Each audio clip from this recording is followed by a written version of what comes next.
हर तरफ बिखरा सामान, रोते बिलखते लोग, महाकुंभ में हलचल। ये तस्वीरें प्रयागराज की हैं जो एक हादसे के बाद पूरी तरह से बदल गई हैं। जहां पहले रोशनी से जगमगाता कुंभ नजर आ रहा था, वहीं अब भगदड़ के बाद लोगों की चीख पुकार सुनाई दे रही है। महाकुंभ में मौनी अमावस्या स्नान के दौरान हालात बेकाबू हो गए और भगदड़ मच गई। इसमें कई लोगों की मौत की सूचना है, जबकि कई लोग घायल हो गए हैं। घायलों को स्वरूप रानी अस्पताल में भर्ती कराया गया है। अब आपको महाकुंभ हादसे की भयावह तस्वीर दिखा देते हैं। दोस्तों, आप सभी को जय मसीह की। परमेश्वर आप सभी को बहुत आशीष दे। जैसा कि आप लोग जानते हैं कि हमारे देश में जो महाकुंभ का मेला भरता है, उस मेले के अंदर पिछले कुछ दिनों में जो हमने देखा था कि आग लगी थी और काफ़ी ज़्यादा नुकसान वहाँ पे हुआ था, काफ़ी हड़कंप मचा था। लेकिन दोस्तों, अभी महाकुंभ से एक खबर निकल कर आ रही है, जहाँ पर देखने को मिल रहा है कि वहाँ पर काफ़ी लोगों के बीच में भगदड़ हो गई और अचानक इस भगदड़ की वजह से वहाँ पर काफ़ी लोगों ने अपनी जान का नुकसान उठाया है। दोस्तों, मैं चाहता हूँ कि दोस्तों आप लोग इस वीडियो को पूरा देखें और हमारे देश के लिए, इन लोगों के लिए ज़रूर प्रार्थनाएं करें, क्योंकि परमेश्वर ने इसीलिए हमें यहाँ पर रखा है। तो आइए इस वीडियो को देखते हैं।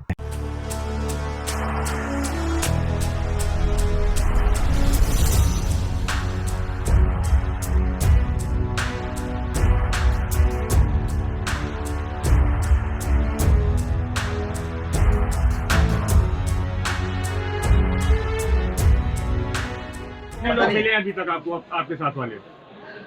सब लोग मिले सर। कोई गुम है इसमें से? नहीं हुए लेकिन घायल हो गए। नाम क्या है आपका? कहाँ से आए? एक मिनट ये निकल रहे हैं, निकलेंगे। कौन घायल हुआ आपके साथ का? Cable sir. कितनी एज है? कर्नाटक से कैसे अचानक हो गया ये पूरा? अचानक भीड़ आ गई सर। हम जा रहे थे आराम से हम जा रहे थे सर। अचानक भीड़ आके ऐसा धक्का मुक्का चला। हाँ। बाद में हम बचने के लिए कोई चांस नहीं, इधर उधर सबकी जगह में धक्का सब हो गए सर। जो आपके कजिन है वो आपको मुलाकात हुई, मिली आप उनसे, देखी आप उनको? सब बिगड़ गए सर, सब इधर उधर हो गया। आपके साथ कोई इस समय साथ में है? कोई नहीं। आप किसके लिए हॉस्पिटल आए हैं? मालूम ही नहीं सर। अभी भी मैं आई, अकेली पड़ी थी उधर। अकेले पड़ी थी। आपके साथ के सब बिछड़ गए हैं? सब लोग अभी मिले हैं सर, लेकिन हॉस्पिटल में है कुछ बने। कोई बुजुर्ग आपके साथ है क्या? महिला कोई एक महिला है सर, घायल हो गई हुई? घायल हो गए सर। 2 लोग घायल हो गए, नहीं करके बोल रहे हैं क्या, ठीक से मालूम नहीं है। क्या नाम है आपका? ये तस्वीरें और लोगों के आंसू साफ बता रहे हैं कि यहाँ का मंजर कितना भयावह था। फिलहाल अब हालात नियंत्रण में हैं। महाकुंभ में हुई भगदड़ के बाद उत्तर प्रदेश के मुख्यमंत्री योगी आदित्यनाथ लगातार कुंभ मेला क्षेत्र में मौजूद आला अधिकारियों से अपडेट ले रहे हैं। साथ ही उन्होंने श्रद्धालुओं से अपील की है कि वो जिस घाट के पास हैं वहीं स्नान करें और संगम नोस की ओर जाने से बचे। उन्होंने कहा कि स्नान के लिए कई घाट बनाए गए हैं जिनका उपयोग किया जा सकता है। सीएम योगी ने प्रशासन के निर्देशों का पालन करने को कहा है। रात्रि को 1 से 2 बजे के बीच में अखाड़ा मार्ग पर, जहाँ पे अखाड़ों के अमृत स्नान के दृश्य से बैरिकेड्स भी किए गए थे, तो बैरिकेड्स को फांद करके आने में कुछ श्रद्धालु गंभीर रूप से घायल हुए हैं। उन्हें तत्काल हॉस्पिटल में पहुंचा करके उपचार आदि की व्यवस्था उनके लिए की गई है। उनमें से कुछ श्रद्धालु गंभीर रूप से घायल हैं। लगातार प्रशासन स्थानीय स्तर पर श्रद्धालुओं की सकुशल स्नान कराने के दृष्टि से रात्रि को कल सायंकाल 6:30-7 बजे से ही मौनी अमावस्या का मुहूर्त प्रारंभ होने के बाद से ही लगातार लगा हुआ है। प्रयागराज में महाकुंभ में श्रद्धालुजनों के सकुशल स्नान करने, अमृत स्नान के लिए देश भर से आए हुए श्रद्धालुजनों की व्यवस्था के लिए, उनके कुशल क्षेम के लिए आदरणीय प्रधानमंत्री जी का प्रातःकाल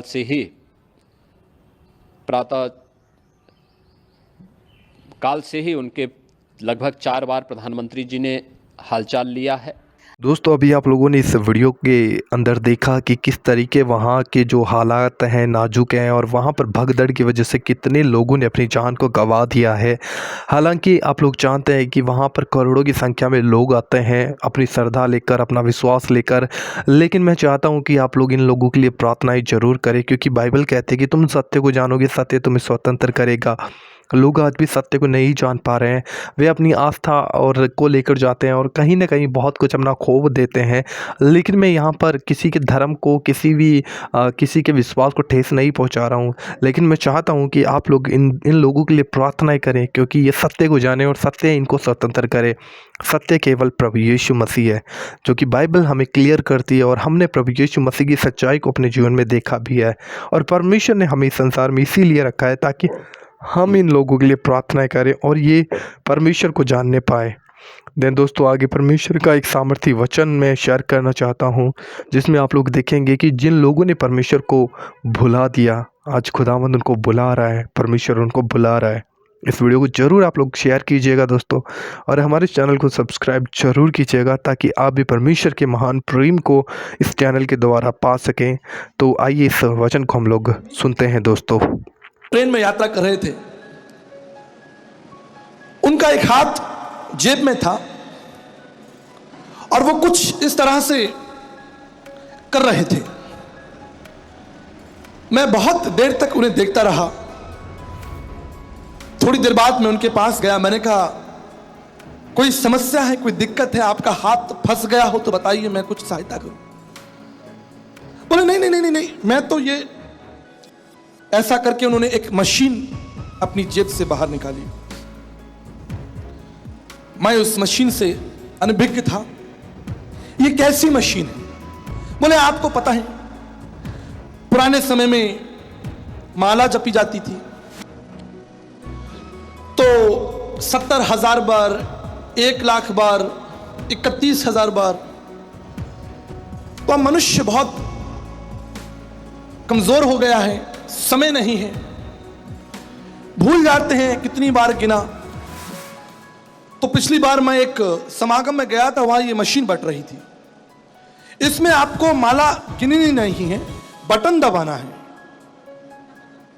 और जितनी बार आप बटन दबाएंगे संख्या बढ़ जाएगी। मैंने 71,000 बार बटन दबा दिया है। 1,00,001 बार दबाते ही मेरा मोक्ष हो जाएगा। मुझे लगा कि मैं चलती गाड़ी से कूद जाऊं। यही उपाय रह गया है, यही काम रह गया है। जो मोक्ष, जो जीवन, जो शांति परमेश्वर के हाथों में है। परमेश्वर मोक्ष का दाता है। मोक्ष, उद्धार परमेश्वर से संबंधित है। यह परमेश्वर का जीवन है, यह परमेश्वर की मित्रता है। मेरे हाथ में एक घड़ी है, यह मेरी घड़ी है। अगर मैं ये आपको ना दूं तो कोई आपको नहीं दे सकता। ये मेरा है, इस पर मेरा अधिकार है और मैं जिसको चाहूं उसे दे सकता हूं। दूंगा नहीं, लेकिन मैं जिसको चाहूं उसको दूंगा। उद्धार, जीवन, मोक्ष परमेश्वर के हाथों में है और परमेश्वर उनको देने के लिए ललायत है जो अपने अधर्मों को मान लेते हैं। हालेलुया। बाइबल कहती है, धन्य है जिनके अधर्म क्षमा हुए, धन्य है जिनका पाप ढांपा गया। अदन की वाटिका में मनुष्य ने प्रयास किया कि वो अपने पाप को ढांप ले, लेकिन उसका प्रयास कमजोर था। ठीक इन सिद्धांतों के समान, माला गिनने से नहीं, योगा करने से नहीं, धर्म के काम करने से नहीं, ना योगिन ना सांख्यन कर्मणा नोना विधाया, कर्म से नहीं। अगर कर्म से उद्धार हो जाता तो अनुग्रह की आवश्यकता क्या पड़ती? आप समझ रहे? अगर मनुष्य अपने कर्मों से उद्धार को प्राप्त कर लेता तो मांत्रिक उपनिषद 11 पद, देवानुग्रम हेतुक्रम तुम्हें विशरणम गच्छ सर्व भावेन भारतरम तत् प्रसादनम प्रशासिति शाश्वतम। उस परमेश्वर के अनुग्रह की क्या आवश्यकता पड़ती? कहते हैं साहब चींटी को आटा खिलाओ, मछली को आटा खिलाओ, उस जीव जंतु को आटा खिलाओ, उसको खाना खिलाओ। मनुष्य कितना स्वार्थी हो गया। जीव जंतुओं को खाना भोजन देना अच्छी बात है, वो भी प्राणी है, लेकिन उसमें भी अपना स्वार्थ ढूंढ लिया कि तेरा पेट भरकर मेरा उद्धार है, तुझे खाना खिलाकर मेरे घर में शांति है, गरीब को कपड़ा देकर, भूखे को रोटी देकर, देख तुझे रोटी दूंगा मुझे शांति मिलेगी, मेरे घर में संपन्नता आएगी, धर्म के काम। मेरे प्रियो,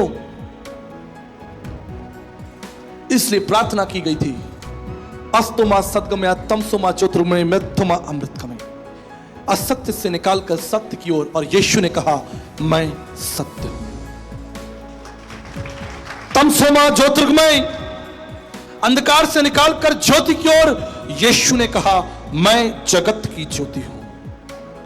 मृत्युमा अमृतगमय, मृत्यु से निकालकर जीवन की ओर। यीशु ने कहा पुनरुत्थान और जीवन मैं ही हूं। इसलिए मत्ती की इंजील उसका 5 अध्याय 17 पद में लिखा है, मैं भविष्यवक्ताओं की पुस्तकों को नष्ट करने, लोप करने नहीं, उनको पूरा करने आया हूं। प्रार्थना की गई थी भारत में, पापम पापात्मा पाप कर्मा पाप संभव त्राहिमाम पुंडक्षाम, परमेश्वर दया करो। प्रार्थना की गई थी हमारे पापों को स्वतंत्र कर दो, हमें दंड मत दो, हमें क्षमा कर दो, हम पर अपनी दया करो। और प्रभु का वचन कहता है मैं तुम्हारी प्रार्थनाओं का उत्तर देने में सक्षम और योग्य हूं।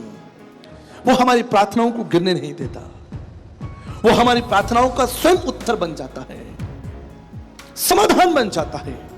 मेरे प्रियो, क्रूस महायज्ञ एक शब्द ही नहीं है, लेकिन एक स्वभाव है। आज से 2000 वर्ष पूर्व परमेश्वर ने समस्त मानव जाति के पाप का बोझ अपने ऊपर उठा लिया। दर्शन शास्त्र में लिखा है पाप नुदम, वो पापों को उठाने वाला, पापों को क्षमा करने वाला, पापी को मारने वाला नहीं।